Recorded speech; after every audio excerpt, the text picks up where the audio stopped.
औज़ु बिल्लाहि मिनश्शैतानिर्रजीम बिस्मिल्लाहिर्रहमानिर्रहीम। ज़ुबी सॉल्यूशंस के मोअज़्ज़िज़ दोस्तों, अस्सलामु अलैकुम। उम्मीद करता हूँ आप सब खैर वाफियत से होंगे। साहब, अपोजिशन जमातों का मैसेंजर कौन था जो ये मैसेज लेके आया कि वज़ीर आज़म साहब आप इस्तीफा दे दें?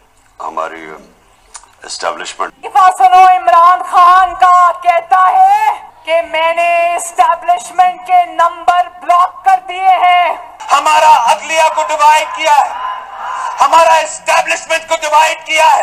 मोअज़्ज़िज़ सामीन, हमारे यहाँ तकरीबन हर शख्स बिलखुसूस मैदान सियासत और कूचे सहाफ़त से मुंसलिक अहबाब न सिर्फ ये कि इस्टेब्लिशमेंट का लफ्ज़ रोज़ाना कई बार अपनी तहरीर व तकरीर में इस्तेमाल करते हैं, बल्कि अक्सर व बेशतर इस्टेब्लिशमेंट पर खूब तनकीद भी करते हैं। ख़ास तौर पर माजी करीब में इस्टेब्लिशमेंट पर तनकीद बहुत ज़ोर पकड़ गया है। आजकल एक रेडी बांध से लेकर ऐवाने बाला में बैठे तमाम लोग इस पर बहस करना अपना हक समझ रहे हैं, लेकिन व्यूअर्स, इस्टेब्लिशमेंट के सही मफहूम और बुनियादी खतोखाल से ज़्यादातर लोग नावाकिफ़ हैं, क्योंकि हमारा मुशाहिदा है कि इस्टेब्लिशमेंट से हमारे यहाँ बिलउमूम फ़ौजी हाकमियत ही मुराद ली जाती है। हालांकि फ़ौज इस्टेब्लिशमेंट की एक इकाई ज़रूर होती है, लेकिन सिर्फ फ़ौज पर पूरे इस्टेब्लिशमेंट का इतलाक़ शायद दुरुस्त ना हो। व्यूअर्स, इस्टेब्लिशमेंट दरअसल रियासत की इस गैर एलानिया मुनज़्ज़म और ताकतवर बुनियादी इकाई का नाम है जो तादाद के लिहाज से अक़लियत में होती है, लेकिन रियासती निज़ाम पर असर अंगेज़ी और हुकूमती उमूर में फ़ैसला साजी के वसी इख्तियारात के बायस अक्सरियत पर भारी बल्कि हावी होती है। इंशाअल्लाह आज की वीडियो देखने के बाद आप जान पाएंगे कि इस्टेब्लिशमेंट हकीकत में कौन है और वो अपना चेहरा सामने लाने के बजाय किस खूबसूरती से तोपों का रुख फौजी हाकमियत की जानिब मोड़ कर अपना काम बगैर इल्ज़ाम ऐसे इंजाम देती है कि आइंदा आने वाली हुकूमत भी इसको गोद में लेने पर न सिर्फ मजबूर हो जाती है, बल्कि असल इस्टेब्लिशमेंट को दोबारा अपना काम अंजाम देने के लिए राहें भी हमवार करती है।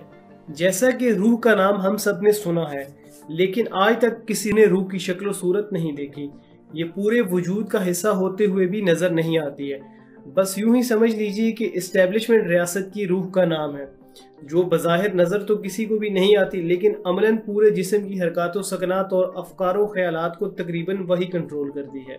जिस तरह रूह तैयब हो तो इंसान शरीफ और रूह खबीस हो तो इंसान शरीर, बिल्कुल इसी तरह इस्टेब्लिशमेंट शरीफ हो तो रियासती इंतज़ाम मजबूत और इस्टेब्लिशमेंट शरीर हो तो रियासती निज़ाम नाकाम हो जाता है। मोअज़्ज़िज़ सामीन, इस्टेब्लिशमेंट रियासत की रूहें रवां भी है और रियासत के लिए दर्द सर भी बन सकती है।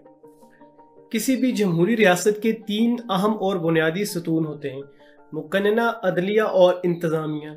बाज़ हज़रात मीडिया को भी रियासत का चौथा सतून करार देते हैं। मुकन्नना से मुराद पार्लियामेंट है, यानी सेनेट और कौमी असम्बली। इनका काम कानून साजी करना है। अदलिया से मुराद सुप्रीम कोर्ट और इसके मातहत अदालतें हैं। अदलिया का काम कानून की तशरीह है। और इंतज़ामिया से मुराद ब्यूरोक्रेसी है और इंतज़ामिया का काम कवानीन का नफाज है। सामीन, इंतज़ामिया की दो अहम जिम्मेदारियाँ और दो बड़े शोबे हैं। इंतज़ामिया का एक शोबा दाखिली दिफा और दूसरा बैरूनी दिफा कहलाता है। दाखिली दिफा से मुराद अंदरूनी मुल्क राइज कवानीन का नफाज और नज़्म ज़ब्त को बरकरार रखना है। इस शोबे को सिविल ब्यूरोक्रेसी कहते हैं, जबकि खारजी दिफा से रियासत की बैरूनी सरहदों की हिफाजत मुराद है। इस शोबे को मिलिट्री ब्यूरोक्रेसी का नाम दिया जाता है। मिलिट्री ब्यूरोक्रेसी में बरी फौज, बहरी फौज, फ़िज़ाई फौज और तमाम खुफिया इदारे शामिल होते हैं।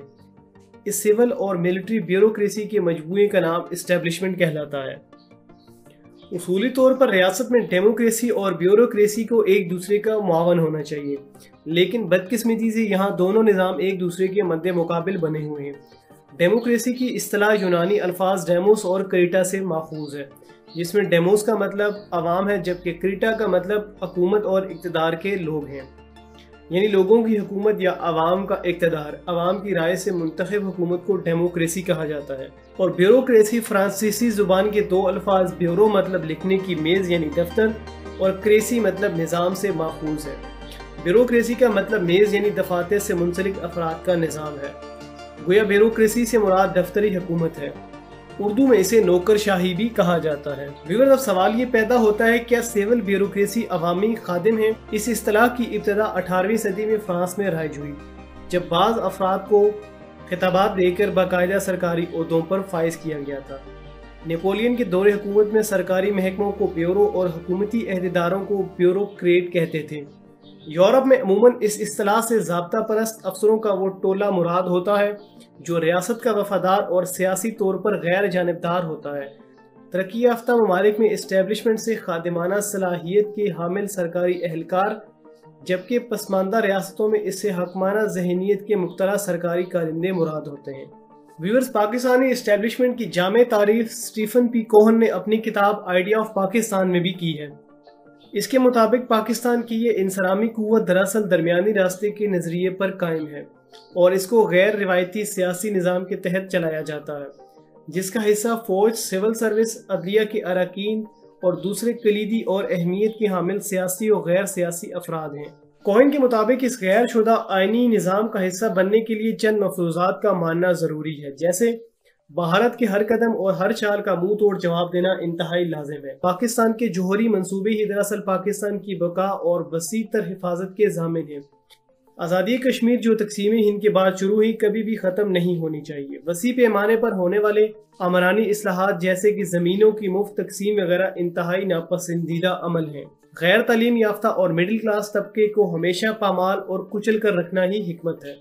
اسلام پسند نظریہ ہونا انتہائی موزوں بات ہے، لیکن اسلام کا مکمل طور پر نفاذ ممکن نہ رہے، اور یہ کہ امریکہ کے ساتھ تعلقات استوار رہنے چاہیے، لیکن کبھی بھی امریکہ کو پاکستان پر مکمل طور پر گرفت حاصل نہ ہو پائے۔ پاکستانی اسٹیبلشمنٹ کے ان کلیدی نکات میں یہ بھی اکثر شامل کیا جاتا ہے کہ پاکستانی اسٹیبلشمنٹ کو ہر حال میں سیاست کے نظام، سیاست وغیرہ پر گرفت مضبوط رکھنی چاہیے۔ اس کے علاوہ پاکستانی اسٹیبلشمنٹ کی انتخابات اور انتظام پر اثر انداز ہونے کی پالیسی بھی شامل ہے، جس کے تحت پاکستان میں وقت کے ساتھ ساتھ کئی سیاسی جماعتیں اور اتحاد بنائے اور توڑے بھی جاتے رہے۔ پاکستان کے سیکولر اور لبرل خیالات کے حامل گروہ ان تمام اداروں اور سیاسی جماعتوں کی تشکیل میں پیش رہتے ہیں۔